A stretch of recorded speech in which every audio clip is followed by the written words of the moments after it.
3 berita politik terbaru hari ini. Berita pertama, anak buah Prabowo Subianto peringatkan Dudung, jangan cuma radikal-radikul. Berita kedua, setelah pengacara Luhut disomasi Haris Azhar, kini Edi Rahmayadi berani peringatkan Luhut soal piutang insentif nakes yang belum dibayar. Berita ketiga, Risma diskakmat Rocky Gerung, kalau berani jangan sama rakyat, bentak juga Lord Luhut Binsar Panjaitan. Kalau cuma bisa marah-marah, ganti saja sama Nikita Mirzani. Berita pertama, Dudung diskakmat anak buah Prabowo Subianto. Politikus partai PDIP Budiman Sujatmiko dan Dudung sering koar-koar ada yang ingin bangsa ini gila terus-terusan dengan menggulirkan terus isu PKI. Ocehan Budiman PDIP ini diskakmat. Secara tersirat, dia menunjuk langsung orang-orang yang masih bicara kebangkitan PKI hari ini. Dia bilang adalah bagian dari orang gila yang memperkeruh kondisi sehingga membuat rakyat ribut terus yang harusnya berkarya berprestasi. Jadi, bagaimana dengan radikalisme yang juga terus dijual dan didengungkan? Apakah ucapan Budiman ini boleh saya pinjam? Ada yang ingin bangsa ini gila terus-terusan dirasuki Islamofobia dengan terus menggoreng radikalisme Islam. Bagaimana itu Pak? Radikal-radikul terus-terusan. Anak buah Prabowo Subianto, Fadlizon, merespon pernyataan Direktur Pencegahan Badan Nasional Penanggulangan Terorisme BNPT, Brigjen Pol Ahmad Nur Wahid, yang mengungkit kewaspadaan radikalisme agama dalam dialog kebangsaan peringatan Hari Kesaktian Indonesia Pancasila. Fadlizon merasa aneh sebab Ahmad Nur Wahid harusnya berbicara bahaya laten komunis, tetapi malah berbicara tentang radikalisme agama. Pernyataan aneh dari ucapan BNPT ini, kesaktian Pancasila adalah peringatan bahaya laten komunis karena mereka membunuh para jenderal. Kok ini bicara radikalisme agama? Kata Fadlizon. Menurut anak buah Prabowo Subianto ini, seharusnya berbicara tentang kewaspadaan kebangkitan PKI di Hari Kesaktian Pancasila. Hari itu merupakan sejarah kelam PKI yang melakukan pembantaian. Sebelumnya, Brigjen Pol R. Ahmad Nur Wahid meminta masyarakat mewaspadai kelompok radikal dan intoleran yang berusaha menyusupi generasi muda dengan cara mengaburkan fakta sejarah bangsa Indonesia. Berita kedua, Rocky Gerung skakmat Risma. Pengamat politik Rocky Gerung merespon sikap Menteri Sosial Tri Risma hari ini yang memarahi pegawai pendamping Bansos Program Keluarga Harapan PKH ketika rapat bersama pejabat Provinsi Gorontalo baru-baru ini. Rocky menilai Risma memanfaatkan jabatannya untuk pamer perilaku arogan. Ibu Risma memanfaatkan jabatannya untuk memamerkan arogansi itu, ujar Rocky Gerung. Dia menilai ada semacam sifat emosional yang melekat di kepribadian Risma. Sifat itu seharusnya dia tinggalkan ketika dia diberi jabatan publik. Jadi ini tradisi buruk, karena demokrasi itu kesetaraan argumen.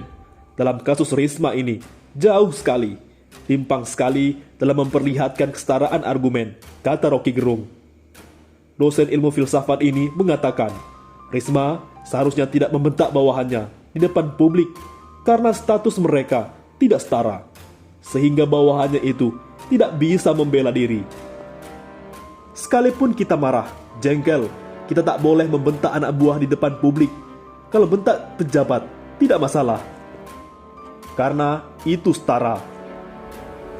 Misal, Ibu Risma berkelahi dengan Erick Thohir atau Pak Mahfud MD, bentak-bentakan, itu tak ada soal, karena dia setara, itu kemampuan statusnya, ujar Rocky Gerung. Rocky mengatakan, jika membentak bawahan di depan publik, maka bawahannya tidak akan membantah meski dia benar, sebab status Risma adalah seorang menteri. Si bawahan tidak punya kesempatan untuk interupsi bahwa ibu keliru karena ini. Jadi itu tidak fair. Kalau kita berdebat, kan kita cari cara untuk lawan karena ada kesetaraan dalam argumen, kesetaraan dalam status, jelasnya. Tapi Ibu Risma adalah menteri jauh di bawah pegawai itu. Tak mungkin dia membentak seorang yang tidak punya kemampuan untuk membentak balik. Jadi itu konyolnya. Saya sebut itu peristiwa konyol, sambung dia. Rocky Gerung melanjutkan, seharusnya Presiden Jokowi mengevaluasi Risma, sebab sudah berulang kali Risma marah-marah, bawahan di depan publik. Mestinya dievaluasi. Pak Jokowi mestinya di awal menegur Ibu Risma. Mungkin menegur dalam bahasa Jawa, supaya Ibu Risma mengerti makna teguran itu. Tapi ini berulang kali dan Pak Jokowi membiarkan. Itu artinya ada semacam kebiasaan di istana yang tidak peduli di dalam etik dalam berkomunikasi, pungkasnya. Tak sampai di situ, habis marah-marah, sekarang nyapu. Gus Umar sampai tepuk jidat, lihat tingkah Risma. Kemahalan gaji hanya untuk itu. Menteri Sosial Tri Risma hari ini alias Risma jadi perbincangan ramai publik. Bukan karena prestasinya yang hebat sebagai pejabat, tapi karena tingkahnya.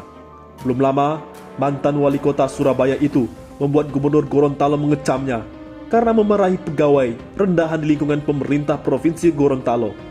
Bahkan, sang gubernur minta Presiden Jokowi agar mengevaluasi keberadaan Risma sebagai menteri. Belum reda, kecaman yang luas menimpanya. Risma kembali viral dengan aksinya menyapu. Risma melakukan aksi menyapu di halaman kawasan makam Syekh Burhanuddin di Kecamatan Ulakan Tapakes, Kabupaten Padang Pariaman, Sumatera Barat. Di sela kunjungannya ke daerah itu untuk memantau kondisi setelah bencana Sabtu 2 Oktober. Tingkah Risma ini membuat Gus Umar Hasibuan sampai tepok jidat. Kemarin marah-marah, sekarang nyapu, cuit Gus Umar. Jadi pejabat itu ya, tunjukkan prestasi, bukan dengan marah-marah dan menyapu seperti ini.